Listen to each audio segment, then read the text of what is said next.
নমস্কার, কবিগুরু রবীন্দ্রনাথ ঠাকুরের বীর পুরুষ। কম্পিটিশনে যেতে দেরি হয়ে যাবে, কিন্তু এখন যেটা করছিস করে নে, যেতে যেতে বলবি। ভাল লাগে না ছাই। ও মা, আমাকে কেমন লাগছে? খুব সুন্দর লাগছে। কই আয়নায় দেখি। দাঁড়া, একটা টিপ পরিয়ে দিই। তুমি তখন থেকে ওই পেঁচিটাকেই সাজাচ্ছ, আমায় জামা পরিয়ে দিলে না তো। কই ও মা, দেখো আমাকে পেঁচি বলছে। ও যদি পেঁচি হয়, তুই পেঁচির দাদা, তুই কি তাহলে? তুই কি? আর পেঁচির মা? কি সাহস!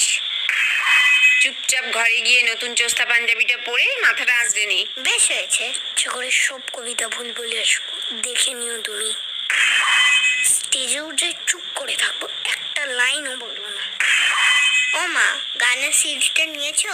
নিয়েছি। চল চল, দেরি হয়ে যাচ্ছে।